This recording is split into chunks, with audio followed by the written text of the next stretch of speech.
एक दिन गौतम बुद्ध अपने शिष्यों के साथ कुटिया में बैठे थे। सभी शिष्य आज जानना चाहते थे कि मोक्ष कैसे प्राप्त किया जा सकता है। इसलिए उन्होंने बुद्ध जी से निवेदन किया कि वो आज मोक्ष पर उपदेश दें। शिष्यों की बात मानकर बुद्ध जी ने एक कहानी सुनाना शुरू किया। ये कहानी थी एक जल्लाद और भिक्षुक की। अपने राज्य का मुख्य जल्लाद जिसने बहुत से गुनहगारों को दंड दिया था, अब वह संन्यास लेकर राज्य से बाहर एक कुटिया बनाकर अपना जीवन व्यतीत कर रहा था। उसे हमेशा लगता था कि उसने कितने लोगों की हत्या की है, वह कितना पापी है। ऐसे ख्यालों से वह हमेशा घिरा रहता था। वह अपना सारा दिन पश्चाताप में ही गुजारता था। एक दिन वह रोज की तरह इन्हीं ख्यालों में खोया हुआ खाना खाने के लिए थाली परोस रहा था।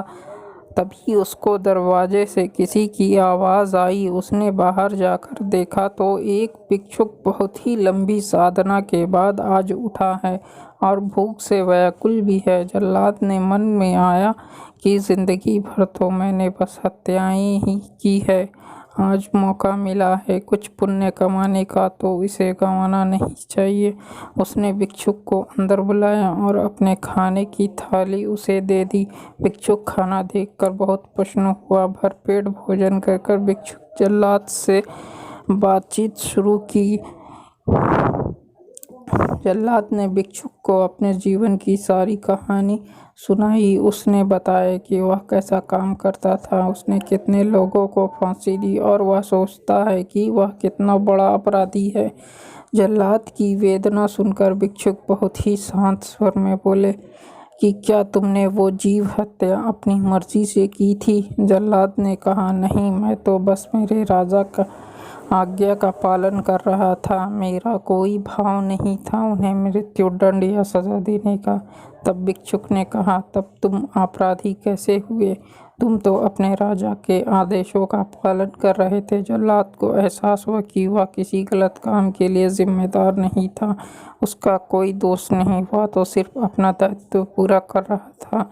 इस प्रकार जल्लाद का मन शांत हुआ। फिर भिक्षुक ने जल्लाद को उपदेश दिया और उससे विदा ले ली। भिक्षुक को विदा कर जब जल्लाद वापस घर में आया, उसकी मृत्यु हो गई। इसके बाद उसको मोक्ष प्राप्त हुआ। इतना कहकर बुद्ध जी ने कहानी को विराम दिया। सभी शिष्य बहुत ही आश्चर्य के साथ बुद्ध जी को देख रहे थे। किसी को समझ नहीं आ रहा था कि जिसने इतनी हत्याएं की हो उसे मोक्ष कैसे प्राप्त हो सकता है। तब एक शिष्य ने यह दुविधा बुद्ध जी के सामने रखी। बुद्ध जी ने तब शिष्यों को समझाया कि भिक्षुक ने उपदेश से जल्लाद के जीवन में पहली बार किसी ने उसे ज्ञान का उपदेश दिया था, इसलिए मृत्यु के बाद उसे मोक्ष प्राप्त हुआ।